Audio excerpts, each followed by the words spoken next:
Hello and welcome to residency. My name is Michael Wiederman, and before I started working in academic medicine, I was a clinical psychology professor for 20 years. And so there's a few things from psychology that I want to share with you today that I think will really help you make sure that you get on the right foot and that you have a successful intern year. These few things mainly have to do with inherent mental biases.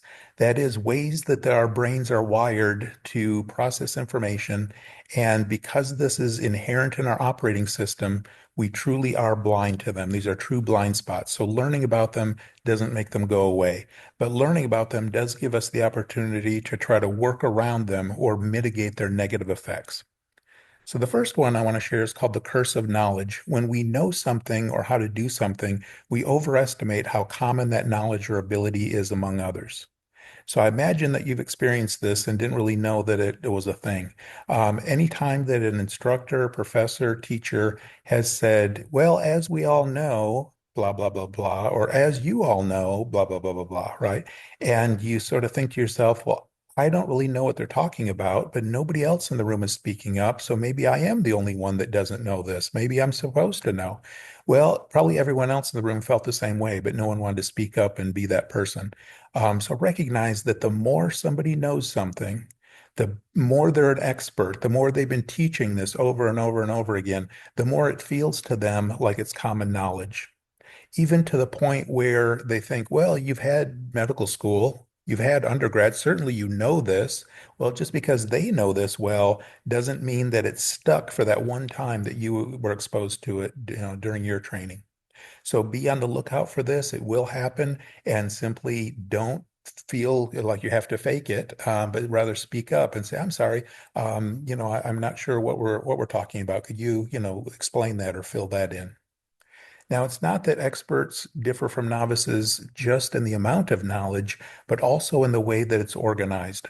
So when we're a novice and we're learning this, new bits of information, we first have to just take them in, and they feel like they're just a bunch of loosely, if that, related bits of information. But an expert has developed schemas or, frameworks for how to understand the information and then add or subtract to it. And so when they learn something new about some aspect of medicine, they know how it fits and it's easy to remember and make sense of. When we don't have those schemas for things like symptom presentations or diagnoses or treatment plans, then it's very easy to feel like these are, somewhat random or disparate bits of information coming at us. So I like this example here where the tourist asks the police officer for directions.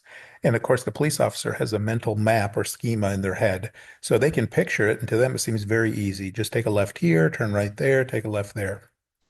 But for the poor tourist, they don't have that mental map or schema. And so the bits of information, the directions are just lost on them because they don't have a way to make sense of it, to fit it into a larger picture. So again, recognize this is a thing. This is a bias. The people teaching you won't be able to recognize it. So it's up to you to recognize it and speak up and say, could you help me understand that? Anchoring is another form of bias. Hungry for data to begin building our story about a situation or another person, we latch on to initial information and fail to adjust enough based on subsequent data. And we'll get to that part about the confirmation bias. But notice the idea is that when we're making sense of the world, we latch onto the first bit of data we get. That could be about a person or a situation. Of course, we're going to then adjust our impression or our story according to getting new information. The problem is that the anchoring bias says that we latch onto that first bit and overemphasize it. It becomes the lens or the kernel around which we build our further understanding of a person or situation.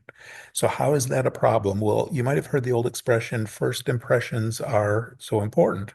Well, that's why, because that first impression is the anchor, and the person's going to over rely on that and as they form their impression of you. So what this means is as you meet all these new people this year and you show up on the first day of a new rotation, it's so important to make sure that the anchoring bias works in your favor and certainly not against you. So show up with a smile on your face, show up on time or early, be eager to, meet that person, to get started, and that will form that first impression. If that first impression is negative, it can be so difficult to, to reverse, and we'll get to that in a moment. Now, part of it is also the character attribution bias. When someone else does something negative, we tend to attribute it to their character. Whereas when we do something negative, we're more likely to attribute the cause to some external reason. That is the circumstances. Because when we have to do something negative, like show up late or not get all of our work done, we know the reason why. It's not because we're a bad person or we're a slacker or we're irresponsible. It's because something came up that, forced us to be late, forced us to not get the work done.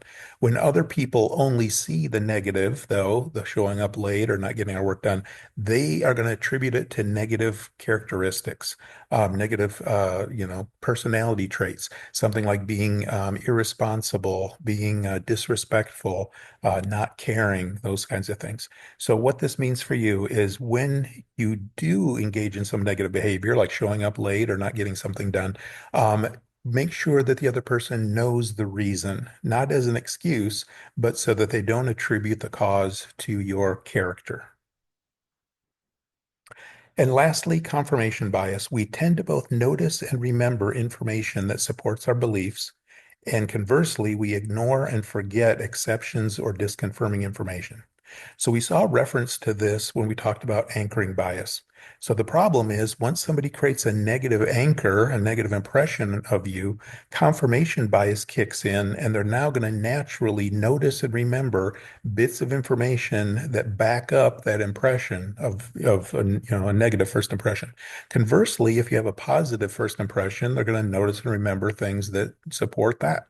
So it's so important that we get off on the right foot. And I've seen many times where something happens and a resident, forms a negative impression in one or more people, and that really snowballs. And it's just so difficult, if not impossible, sometimes to turn that around. So you can tell that I'm really emphasizing the importance of forming good impressions and being very protective of your reputation. Well, lastly, I simply want to give my bits of advice about how to be a good resident. It really comes down to being humble. I've spoken with so many faculty over the years, and they tend to say similar things along the lines of, we don't expect residents to know everything. That's why they're here. That's why they're in training. But we certainly expect them to be humble and to recognize and speak up when they don't know something. So certainly never try to fake it. Never try to hide something that you did or didn't do. Always be open and honest and ask when you don't know something. And lastly, be receptive to critical feedback. You're going to receive lots of it, and it's hard not to take it personally because it is toward you and about your behavior. But recognize that this is part of the process. Faculty give the same or similar kinds of critical feedback year after year after year to, dozens of residents every year. So this is unfortunately part of the process, but take it with a grain of enthusiasm and recognize that it's for your benefit and for your development. So I hope that was helpful. And if you have any questions or comments, feel free to reach out. And in the meantime, I wish you all the best in this very eventful year ahead.